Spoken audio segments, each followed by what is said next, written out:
Now I'd like to turn to practical implementation and look at how hazardous medicinal products are prepared and issued in practice. So could you just walk us through the process of receiving a prescription, preparing and issuing the injection? First of all, we get the prescription on an electronic way. From the moment the supervisor prescribes it or he validates the prescription, we get it on our computer in the pharmacy. Then we print the prescription together with the label, so we don't make errors with the transduction of the prescription to the label. Then everything that has to be used in the preparation is put together, so only one preparation at a time. We give it to our people that work in clean rooms in these biosafety cabinets, and they prepare it with the closed system transfer device. After preparation, it comes out of the unit. It's already packed in a sealed bag. So then a pharmacist will do a final control. So he will check if everything is prepared in the right way with the right products, the right doses made. And we put also a label with a yellow hand, which is a warning sign that it's an hazardous drug. In this case, also all labels of these preparations are in yellow. They are not white labels, but they are all yellow. So it also indicates that this is a hazardous drug. All the other preparations in our pharmacy get white labels, or for the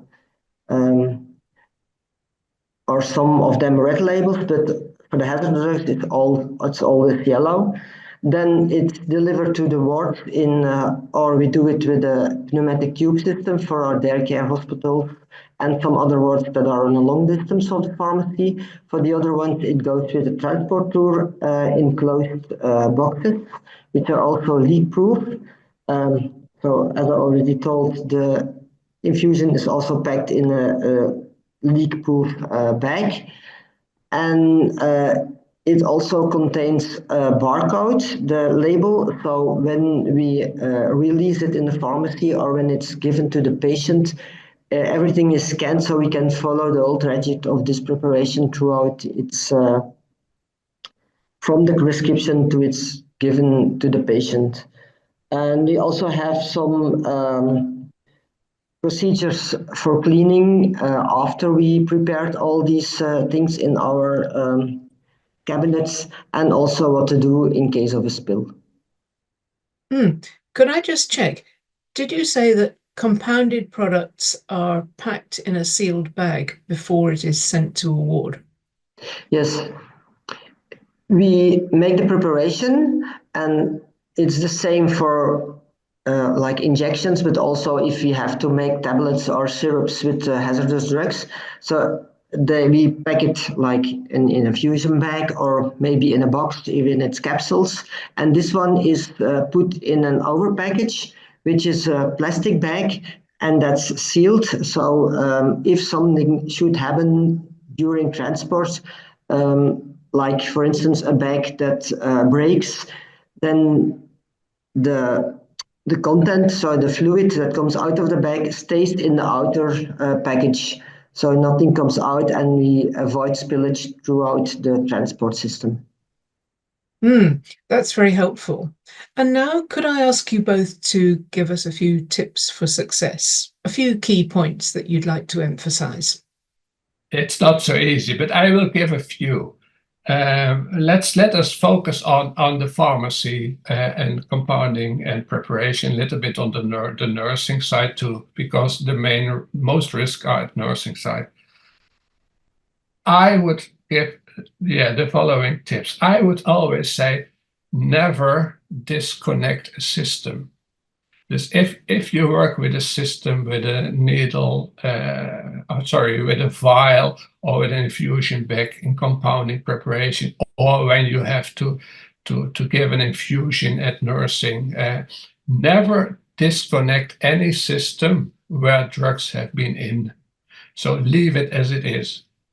And that means also indirect that you have to use a closed system drug transfer device for compounding preparation and for administration, but also in the end, when it's disconnected, the infusion set or whatever, even if it's flushed by saline, if you disconnect it from the patient, then you have the waste issue. And when you can that handle closed, then there is also less risk for the waste management people and for the cleaning staff. So you can control the whole chain.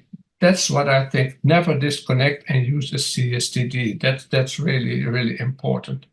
The second thing I would say is probably that training and education. It makes people continuously aware of the potential risk of being exposed and learn from each other, meet each other in your own profession and learn from hospital to another hospital how people do things. That can be within a country, that can be within Europe.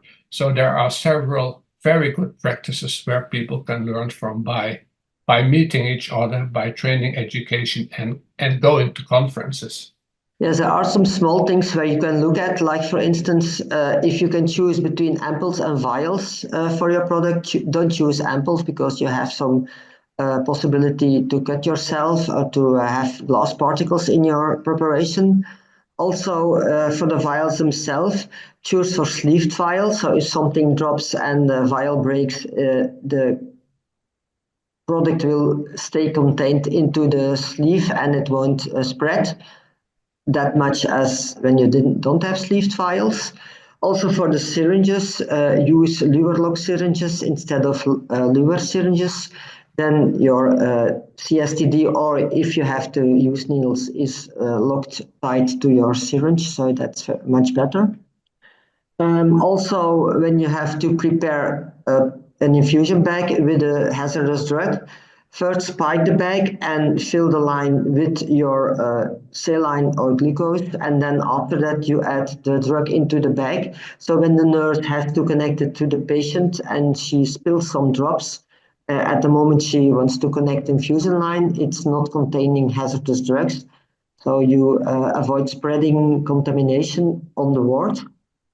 If you end your preparation, all the material, we put it together in a plastic bag, and this plastic bag we close, and then we put it in the hazardous waste bin. So we avoid having some aerosols or other contamination in the environment, because these bins are open for all the day, and we also use a lot of alcohol, especially with our sterile preparations, and this could just evaporate in the environment. So that's why we contain everything first in a plastic bag and then we put it in the bin.